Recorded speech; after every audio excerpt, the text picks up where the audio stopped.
Picture a time when commercial shipping was king on the lakes of the southern interior. Tugs and barges and opulent sternwheelers, dozens of ships, thousands of people working and traveling aboard them. And every so often, something would go wrong. On this episode of Pioneers in Places, Randy Manuel, the curator of the Penticton Museum, tells us the story about shipwrecks on the lakes of the southern interior.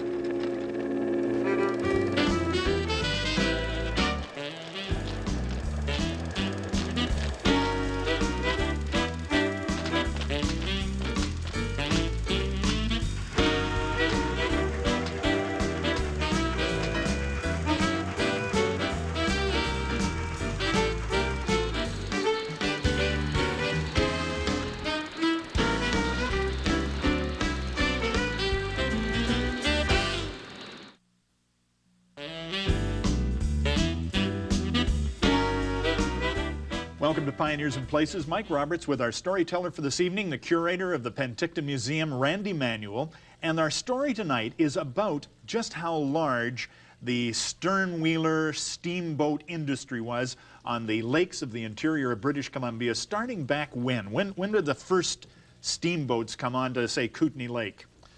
By the 1870s, 1880s, there were sternwheelers in most of the eastern part of British Columbia on the Columbia River and on Kootenay Lakes.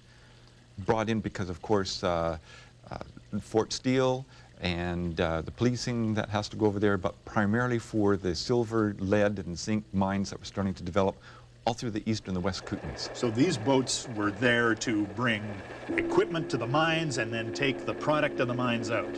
All the men, material, and supplies, and once they've got the material into the mines at the various landings and mines around the lakes, then the ships are there to be able to take barge loads and deck loads full of sacked ore, which would often be kind of pre-sorted at the mine site, off to the smelters at Pilot Bay or the Halls Mine smelter at Nelson, or downriver to eventually the big Kaminkum smelter over at Trail.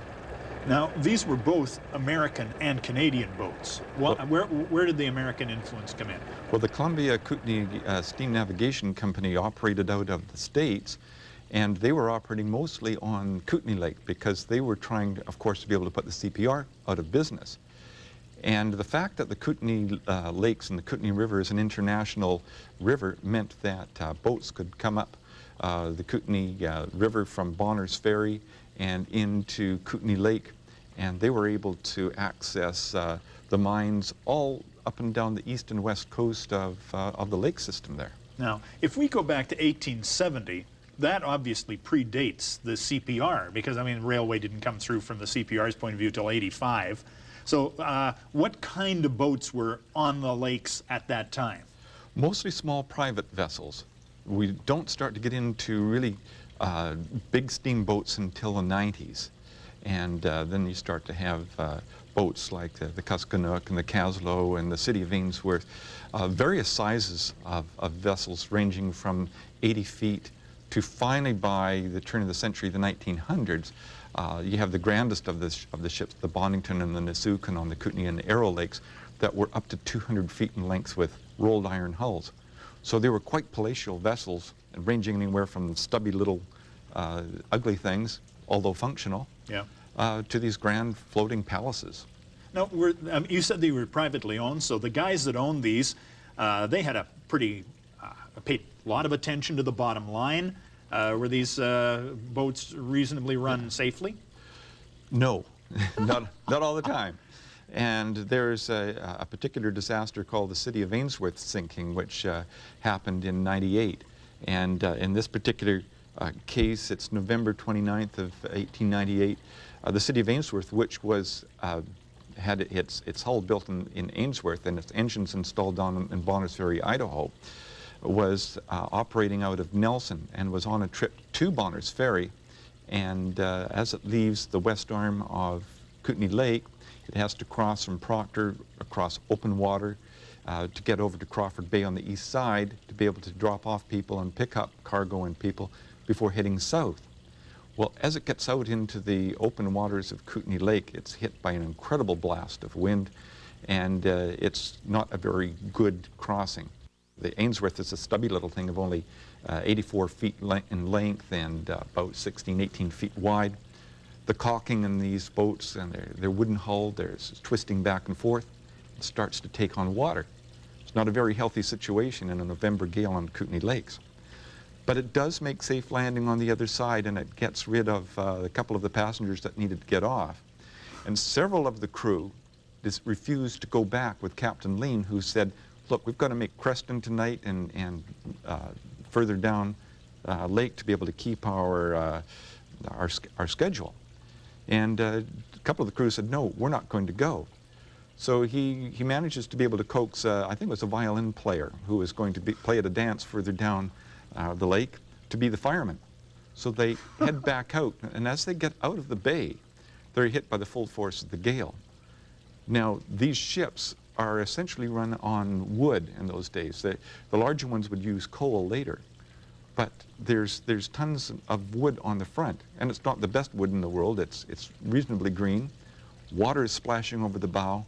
Next thing you know, they're having to get the passengers and crews out on the deck to be able to heave the wood overboard because the waves are coming over the front.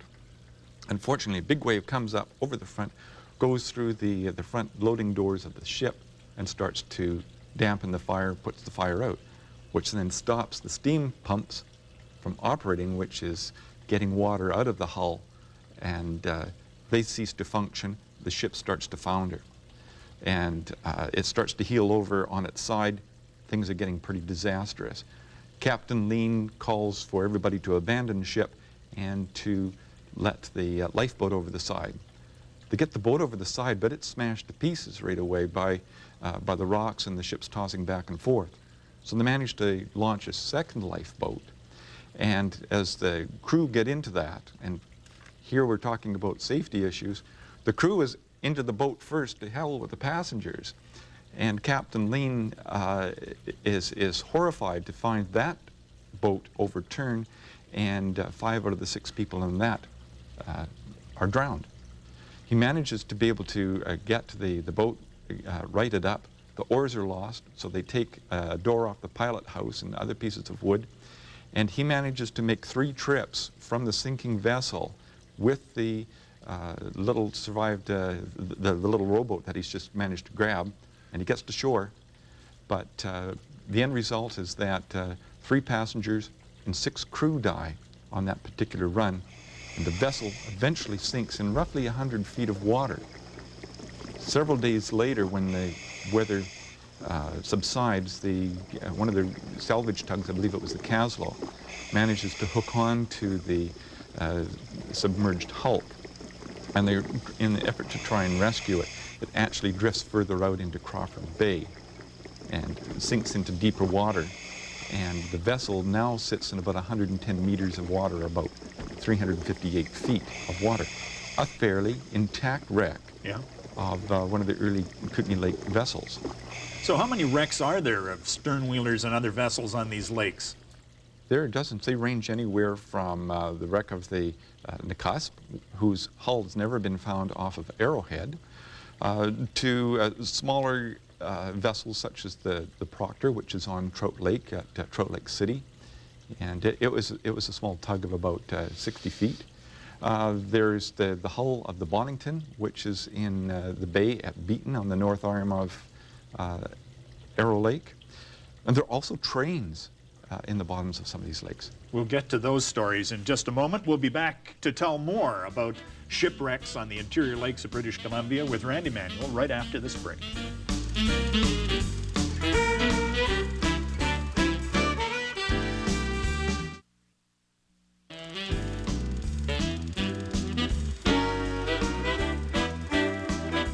Welcome back to Pioneers and Places. Mike Roberts with Randy Manuel, the curator of the Penticton Museum, talking about shipwrecks and treasure stories on the lakes of the interior of British Columbia.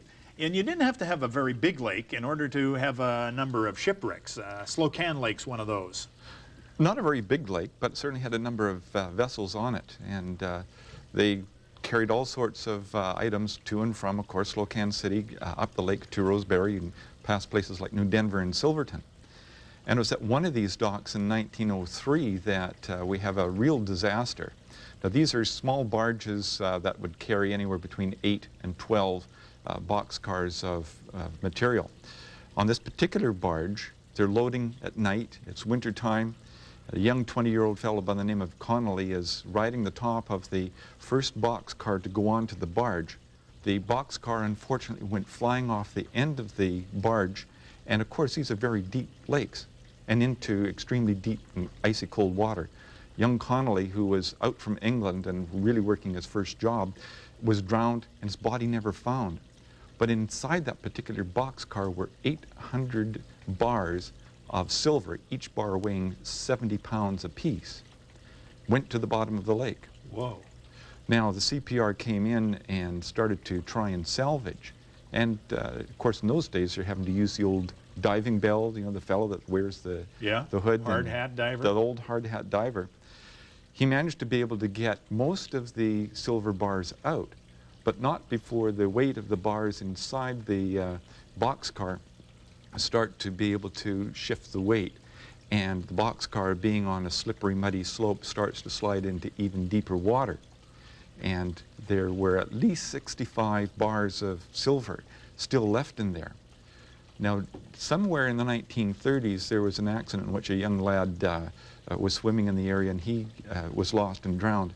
And when they were searching for the body of this young lad, they saw the remains of the boxcar sticking out of the mud.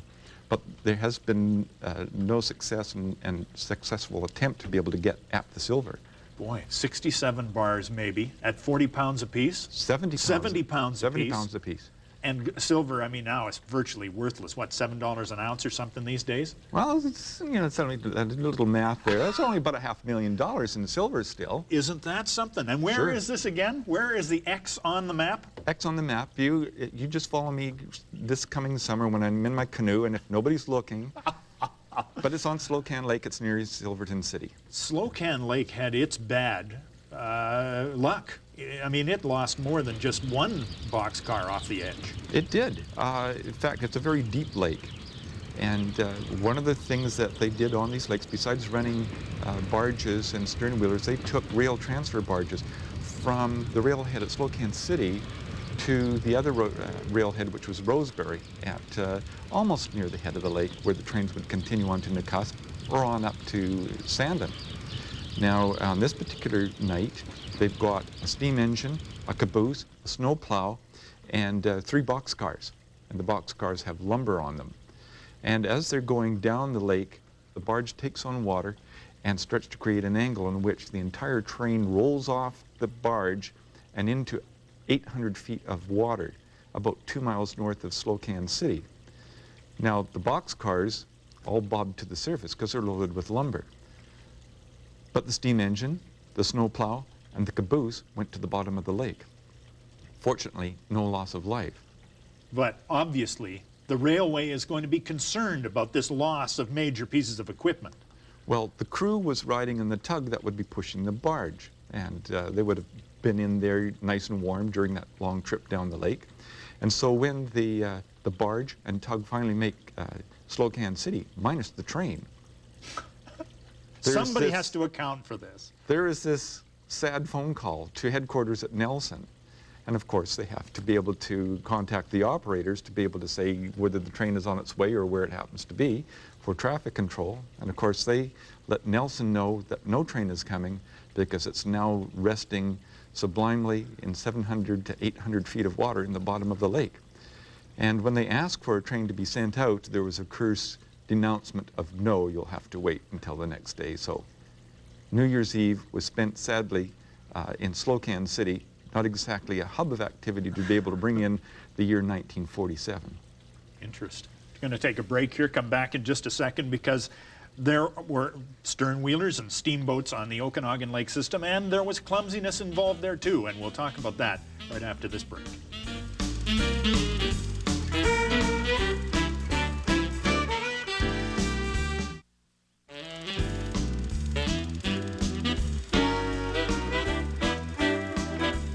Welcome back to Pioneers and Places. Mike Roberts with Randy Manuel, the curator of the Penticton Museum, talking about sternwheelers, shipwrecks on the interior lakes of British Columbia. We do want to also thank Mo Morrison for the use of his film, which was taken, any of the film that you see aboard the sternwheeler Minto was taken, of course, in the Arrow Lakes, and we use thanks to Mo Morrison's generosity. But what wonderful way to see the ships that we're talking about, because the Minto was very much like them, wasn't it? Very much like so. They were all the same. They were all had the wheels on the ends. There's very few that ever had propellers, but the stern wheel enabled these vessels to be able to snuggle up to beaches, and you could often tell where there were landings because you would see that little V in the water where the boat would. On the shore, on the sand at the bottom. They were, and as long as you kept that wheel turning in the deep water, you could wiggle yourself back off the beach and continue on to the next landing. Well, when they backed up that wheel, it actually had the effect of pushing water under the boat, floated off, and off it went. Lifted it off, and away she'd go to the next landing. You didn't have to worry about having a dock to get to. Yeah. On the Okanagan, you actually were just telling me that there were a couple of boats that have disappeared and no one knows where they are. I haven't heard that story before. Where are they? We're familiar with the three larger sternwheelers that operated on the lake, but there were two smaller ones, actually three small ones. There was the Cleiden and the Fairview and the Greenwood. But the Fairview and the Greenwood were private operations that were on Dog Lake, Skaha Lake was originally called. Mysteriously, one night, the Greenwood burns to the waterline. But of course, what happens to the hull? Because obviously it's not going to burn.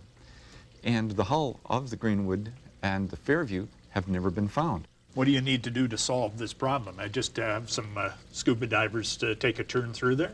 Scuba diving to be able to look for these wrecks, and it would be very interesting. We have a general idea where they might be.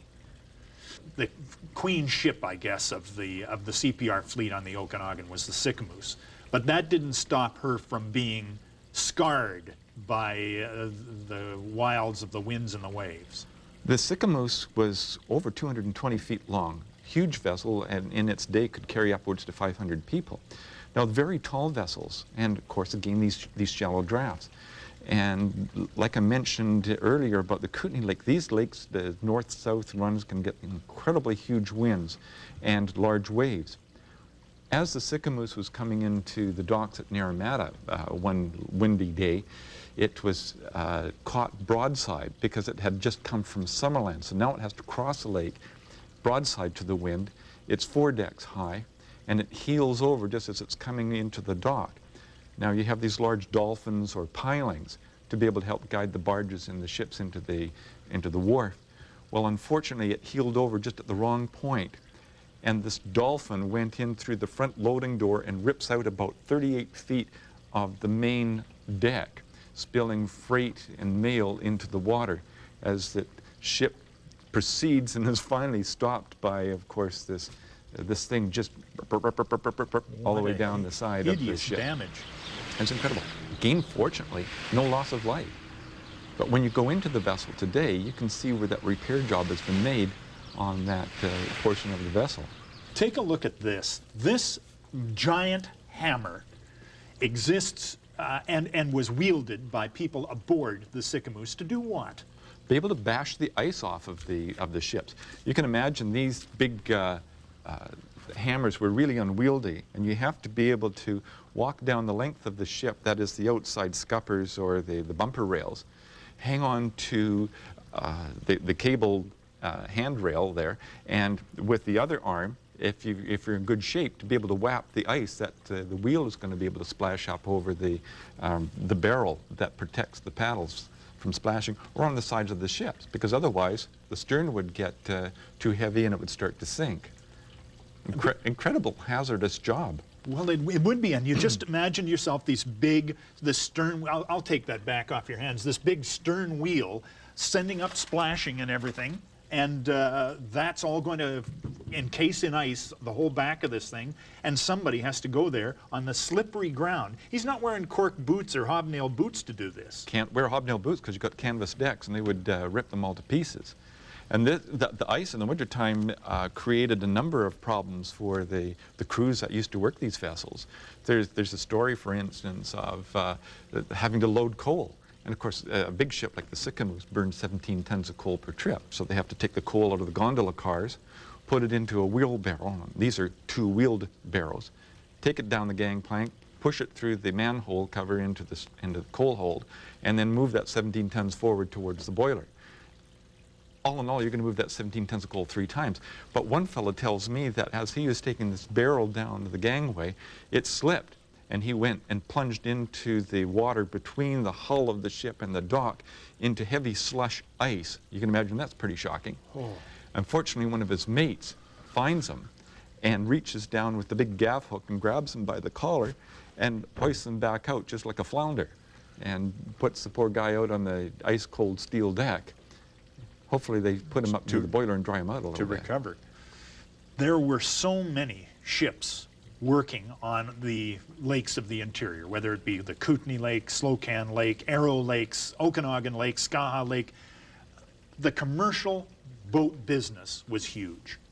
It was. There was the Columbia and Kootenai Navigation Company, which was American. There was this Canadian Pacific.